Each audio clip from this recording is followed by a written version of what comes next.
Certaines de mes rencontres me mènent à penser que parfois, il est bien dommage que des personnes restent dans l'ombre.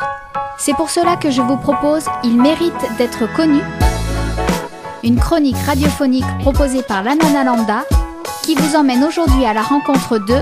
Sabrina, j'ai 38 ans, je suis maman de 2 enfants. Bonjour Sabrina, merci d'avoir accepté mon invitation. Alors aujourd'hui, nous nous voyons pour aborder un sujet particulier, c'est le sujet de l'inceste, qui est en ce moment à la une de l'actualité avec le hashtag MeTooInceste. Tu as toi-même été victime d'inceste de 8 ans à 12 ans. Je voudrais que tu nous expliques comment ça a commencé. Ma maman a rencontré quelqu'un qui est venu vivre très rapidement avec nous. Au bout d'1 an, il a commencé à vouloir m'apprendre à me défendre. Donc sous forme de jeu pour apprendre le judo. Et très vite, ça a dérapé.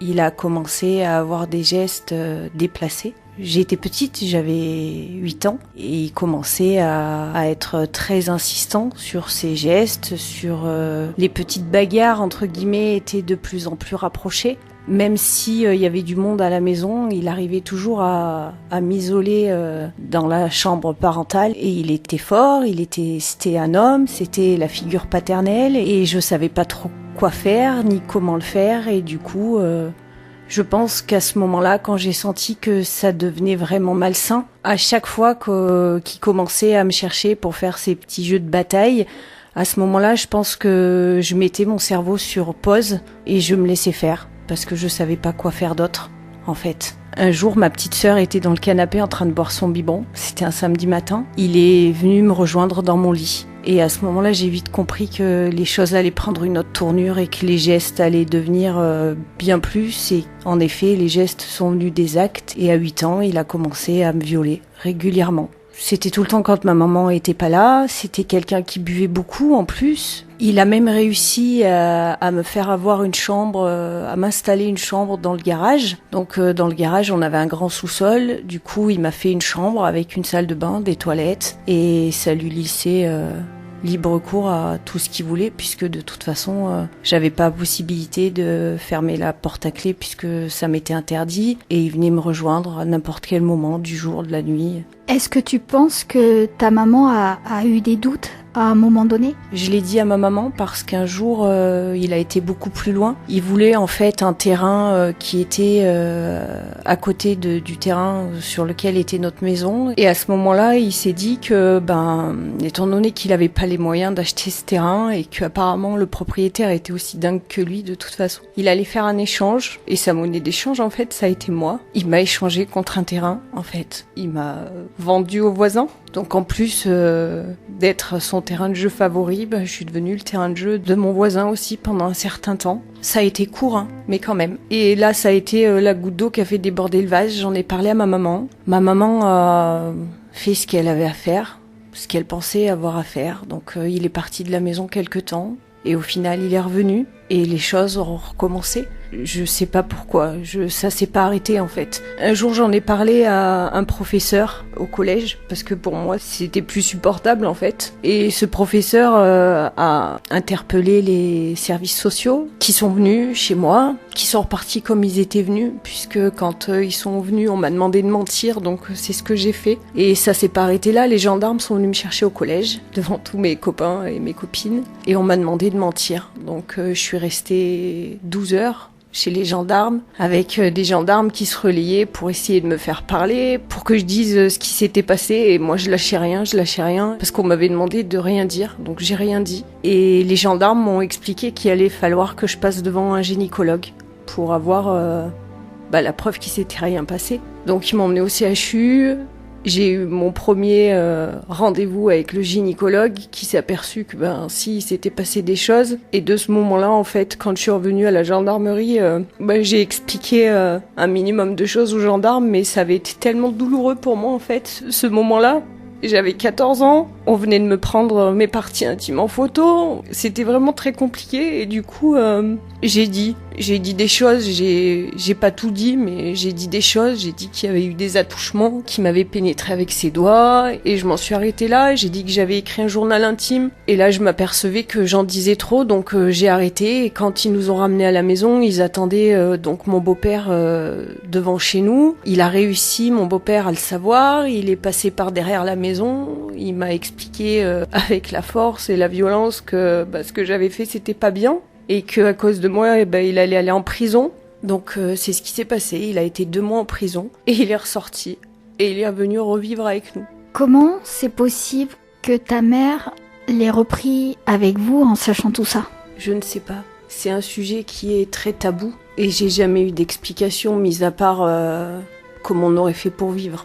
Est-ce que tu as été sa seule victime, à ton avis? Est-ce qu'il a eu le même comportement avec ta sœur, par exemple? Non, il a jamais touché ma sœur. J'y ai veillé, parce que ma sœur avait la chambre au-dessus de la mienne, et dès que j'entendais du bruit dans sa chambre, je montais pour voir si tout allait bien, s'il n'était pas avec elle. Mais je pense néanmoins que oui, il y a eu d'autres personnes qui ont été dans ma situation, puisque quand sa famille l'a su, sa tante a dit... De toute façon, avec le comportement qu'il a déjà eu et le comportement qu'il avait avec Sabrina, c'était obligé qu'il se passe quelque chose. À quel moment ça s'est arrêté? Ça s'est arrêté quand j'avais 12 ans. Les viols ont arrêté quand j'avais 12 ans. Après, il était toujours sous le même toit que moi. J'avais pas le droit de fermer la salle de bain, j'avais pas le droit de fermer ma chambre. Donc il était toujours là en fait. Il était toujours présent et il essayait toujours en fait. Mais comme j'avais parlé une première fois, je pense que ça a dû un peu le calmer, mais voilà, je me souviens quand j'avais 15 ans, notre voisin nous avait prêté sa piscine et moi j'étais dans l'angle de la piscine à faire des mouvements avec mes pieds et lui a essayé de venir à ce moment-là. Et je sais pas pourquoi j'ai fait ça, je sais pas ce qui m'a pris, mais je lui ai mis un grand coup de pied en fait quand je l'ai vu arriver et je pense que je lui ai fait très mal et du coup il est parti. Mais c'est quelqu'un de tellement malsain, je pense qu'il s'arrêtera jamais de toute façon. Aujourd'hui, est-ce que tu as toujours des contacts avec cette personne? Est-ce qu'il est toujours en couple avec ta maman? Alors non, il est plus en couple avec ma maman depuis quelques années. J'ai plus de contact avec lui. Je l'ai croisé quelques fois, mais j'en ai tellement peur que, vous voyez, même à 28 ans, j'étais capable de me faire pipi dessus parce que c'est quelqu'un qui me fait vraiment très peur. J'ai plus de contact. À côté de ça, il me fait toujours des piqûres de rappel. L'autre jour, je l'ai croisé en revenant de Clermont-Ferrand. Il a vu que c'était moi, il m'a suivi avec sa voiture à me faire des appels de phare, à me mettre un petit coup de pression. J'avais garé ma voiture à un endroit, lui était en face, j'avais pas fait attention, il m'a crevé mes pneus. J'ai toujours des petites piqûres de rappel qui fait que je sais qu'il est là. Comment on se construit et comment on construit sa sexualité quand on a vécu un truc pareil? Le rapport aux hommes est très très compliqué. On essaye de se reconstruire comme on peut, chacune à sa façon. J'ai eu une période en tout cas où j'ai eu des rapports sexuels avec n'importe qui, n'importe comment, juste pour me prouver que j'avais le droit et que c'était moi qui commandais. Aujourd'hui j'ai 38 ans, j'ai un compagnon et ça m'empêche pas d'avoir des crises de panique pendant qu'on fait l'amour parce que je sais toujours pas pourquoi d'ailleurs. J'ai des crises de panique et j'arrête tout et je pleure pendant 2 heures parce que pour moi c'est trop compliqué, parce que je culpabilise à chaque fois que j'éprouve du plaisir. Je me rends malade, vraiment. Et c'est très très compliqué. Mais tout est très compliqué quand on a subi ça en fait. Le regard des autres, parce qu'on a l'impression que même si on le dit pas, ça se voit sur notre front. Au rapport à l'autre aussi, ça détruit. Et le pire là-dedans, c'est que c'est nous les victimes et c'est nous qui sommes obligés de nous faire aider pour nous reconstruire. Alors qu'on n'a rien demandé à personne. Ça nous est arrivé, ça nous est tombé dessus. Alors on a beau dire qu'il y a des enfants qui sont consentants quand ils ont 12 ans, je suis pas sûre. Je pense que c'est discutable parce que c'est des gens qui sont détraqués. On peut dire qu'ils ont vécu des trucs atroces aussi dans leur vie, mais c'est pas une excuse. Moi j'ai regretté pendant des années, mais vraiment, qu'il m'ait pas tué en fait. Parce que ce qui m'a fait vivre pendant 4 ans, là c'est un court résumé que je vous ai fait, mais c'est des choses atroces. J'ai été prostituée pour un bout de terrain. Comment voulez-vous vous remettre de ça en fait? Vous vous en remettez jamais. Et vraiment j'ai regretté qu'il m'ait pas tué. Parce que même au jour d'aujourd'hui, ça fait 30 ans que c'est arrivé. Et même au jour d'aujourd'hui, je suis pas guérie en fait. Et je le serai jamais. Au jour d'aujourd'hui, je vis avec. Je vis avec parce que j'ai pas le choix. Parce que j'ai des enfants. parce que il faut que j'avance. Mais en aucun cas on oublie, je fais encore des cauchemars. Je panique pour mes enfants, vraiment beaucoup. Je sais que je suis une maman très protectrice et que des fois elles comprennent pas pourquoi, mais parce que j'ai pas envie que ça arrive à mes enfants. J'ai refait ma vie avec un homme, ça a été très compliqué pour moi. Parce que moi, quand ma mère a refait sa vie avec un homme, cet homme a transformé ma vie en enfer, en fait. Et on garde toujours ce petit doute, en fait. Comment ça se passe au quotidien? Comment tu vis?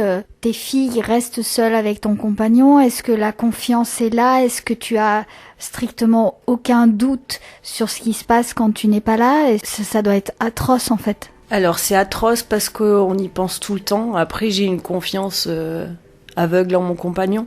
C'est quelqu'un qui considère mes enfants comme les siens. Et ça, je le remercie énormément.